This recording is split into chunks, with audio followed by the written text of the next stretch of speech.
We're in the bottom tank now, and I want my pump to be close to this wall so you don't see it as much, and I want it to be pretty close to this other wall. So we're gonna want to get our orientation set up.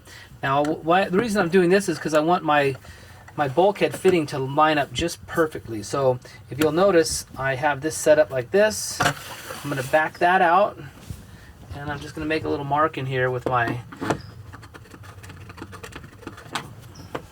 So let's see where I'm going to be drilling. My hole is going to be roughly 2 3/8 inches off the bottom to that hole. So now that I know where my bulkhead needs to be, I'm prepared to drill it.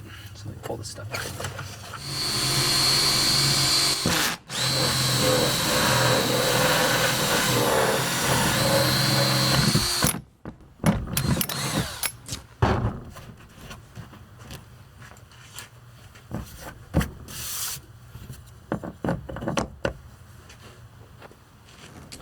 So I had the bulkhead fitting installed, and then this fitting spins on next.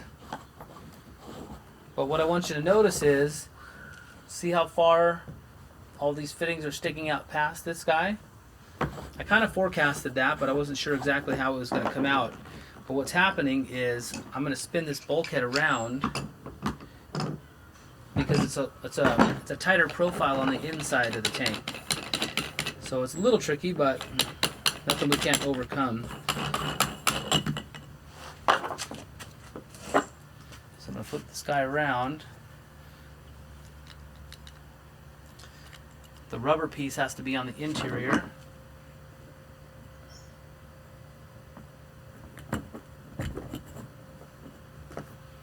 That's what gives us the watertight seal. Alright, and now I'll do the fitting. Still going to be a close call, but we'll make it work.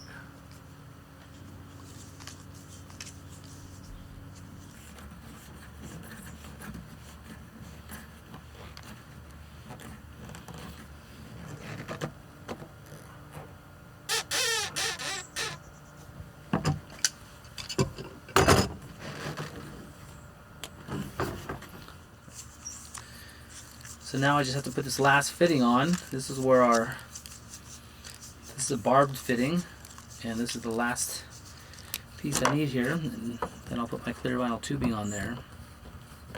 I'm sorry, I got black vinyl tubing this time, not clear.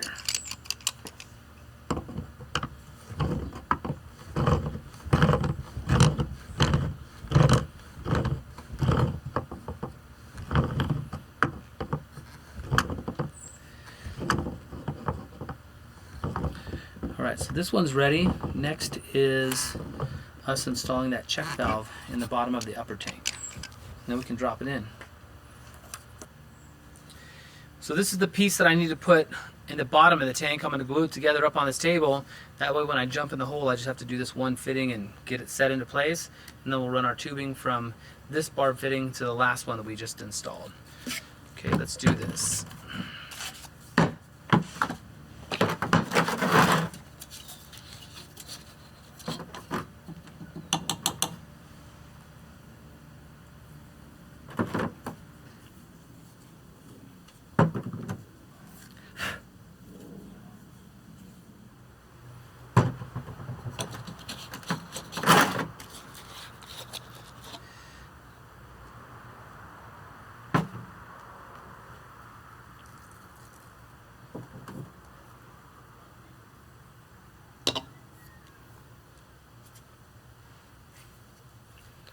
Remember to give it a little turn when you are pushing that glue in.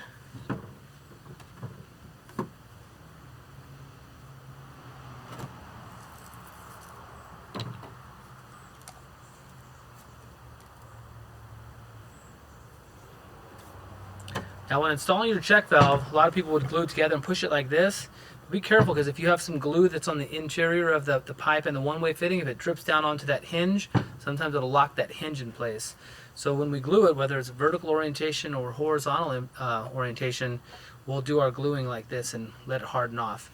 Now remember, this is the important part. Our one-way valve has this side up, so we want to point that piece towards the sky so the hinge is hanging in the downward manner.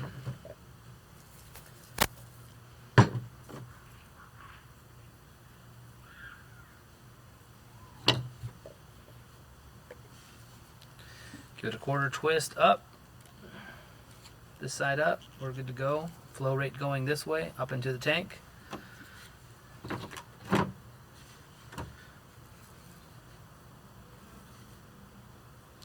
then our last reducer bushing to get us to the hose barb.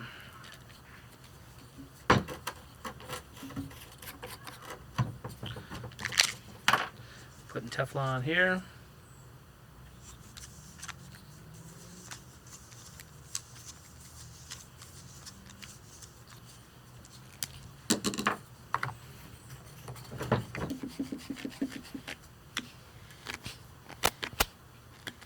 That's a way you can test that too. If you're not sure if you glued that piece together, you can hear that thing still has movement.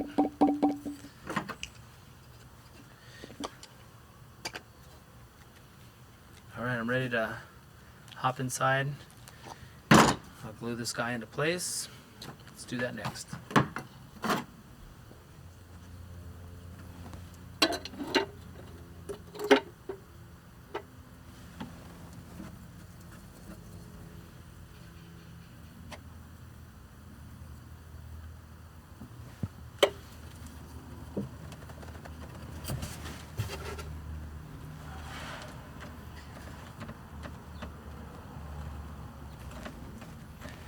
Alright, that guy's installed. Now here's the tricky part, since we're kind of hiding this plumbing inside the tank. It's going to be a little bit hard to install the new tank. So I offset this just a little bit. It's not at a 90-degree angle. I offset it a little bit so I can just kind of bend this pipe a little bit. You don't want to bend it too much or it might kink and slow the water flow down. But let me close these lids up. So we're going to slide this hose clamp over, get it set up.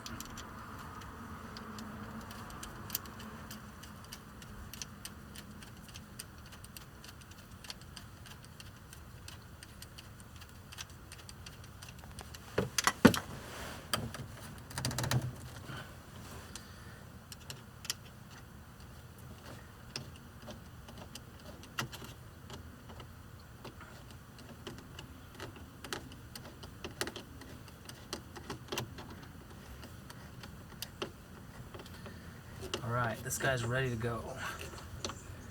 Now we'll throw the other tank in here at the same time as I'm throwing the other tank in. We'll have to make our cut on this pipe and get it attached up in the air, and then we'll lower the tank down in. And this has a little bit of play since I have Teflon tape on here and I just did it. This can even rotate just a smidge if I need to.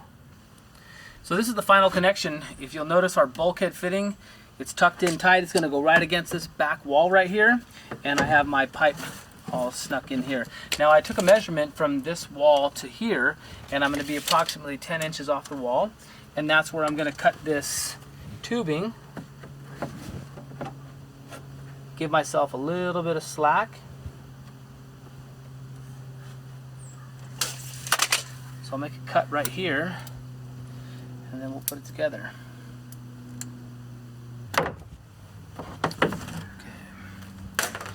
Ready to do that final thing. Grab my hose clamp and I'm going to put this in.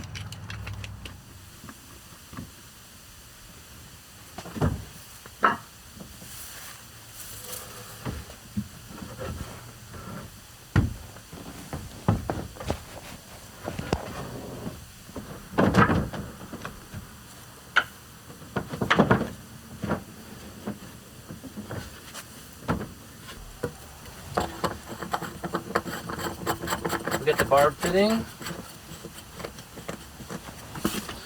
Got a little short thing of tubing.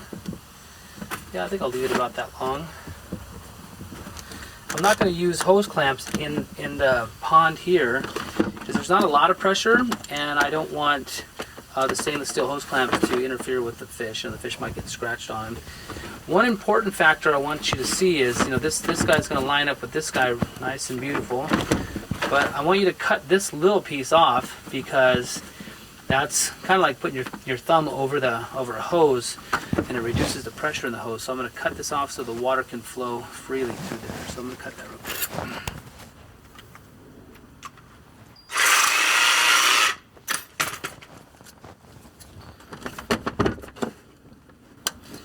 That's going to go in like that. We're golden. Now this hose, they have a hole already pre-drilled in the side of this, so we can just stick this through there when we go to install it. The plumbing's all wrapped up. The next step is we're going to get the gravel for the bog filter, and then we'll do all the plantings, install all that stuff. But if you missed anything when we were installing all the plumbing, feel free to put the questions in the comment section. We'll get them as soon as possible. I'm Eric Triplett, the Pond Digger. Thanks for watching. From the highest peaks down to the endless plains of the deepest sea, to the glacial ice and desert so dry, down to the ocean ridge where smokers rise. We're searching.